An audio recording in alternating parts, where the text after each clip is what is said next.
सुप्रभात बच्चों, मैं आपकी कक्षा अध्यापिका आज आपको व्यंजन ढ के बारे में बताने जा रही हूँ। यह है व्यंजन ढ। लेकिन इससे पहले मैं आज आपको एक कहानी सुनाऊंगी। यह कहानी है एक ढोल की। एक ढोल था। वह एक गांव के किसी कोने में पड़ा रहता था। कोई उसकी तरफ देखता भी नहीं था। सब उसकी ढम ढम की आवाज़ से डरते थे। इस ढोल को बच्चे बहुत ही पसंद थे, लेकिन उसके बेसुरे ढमढम को कोई भी सुनना नहीं चाहता था। एक दिन उससे रहा नहीं गया। वह तेज तेज रोने लगा। भला एक ढोल कैसे रोएगा? डम डम डम डम। गांव वाले सचमुच तंग आ गए। क्या इस बेसुरे ढोल को चुप कराने का कोई तरीका नहीं था? और नहीं तो कम से कम सुर में तो रोए। एक छोटे बच्चे को उस पर तरस आ गया। वह चुपचाप उसके पास गया और उसे बोला, तुम ढम ढमाढम क्यों नहीं बोलते? ढोल चुप हो गया। धीरे से बोला, ढम ढमाढम। बच्चे के हाथ में एक पेड़ की टहनी थी।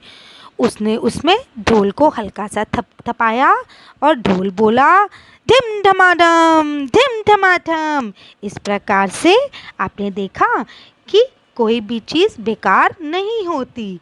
हमें उसे सही प्रकार से इस्तेमाल करना आना चाहिए।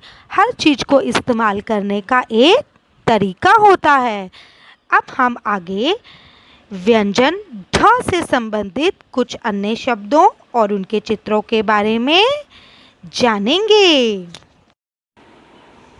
यह है व्यंजन ढ से संबंधित कुछ शब्द, जैसे ढ से ढोल।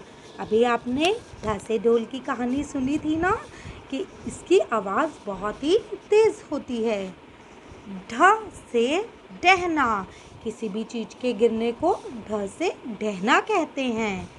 ढ से ढक्कन। ढक्कन कुकर का, बॉटल का या किसी भी चीज़ का हो सकता है। ढ से ढलान। ऊपर से नीचे की ओर आने को ढलान कहते हैं। सबसे पहले हम आज की डेट लिखेंगे 3030.4.2020 एंड 2020। फिर हम ग्रह कार्य पर सर्कल करेंगे। अब हम व्यंजन ढ से शुरू होने वाले शब्दों के चित्र बनाएंगे, जैसे ढ से ढोल। ढोल की आवाज़ बहुत ही तेज़ होती है।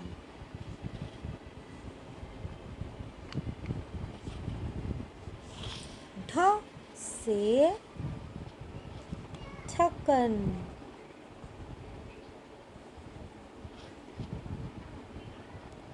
अब हम व्यंजन ढ को लिखने का अभ्यास करेंगे। दी गई डॉट से एक छोटी सी स्टैंडिंग लाइन बनाएंगे। याद रखेंगे, इस स्टैंडिंग लाइन को नीचे ब्लैक लाइन से टच नहीं करना।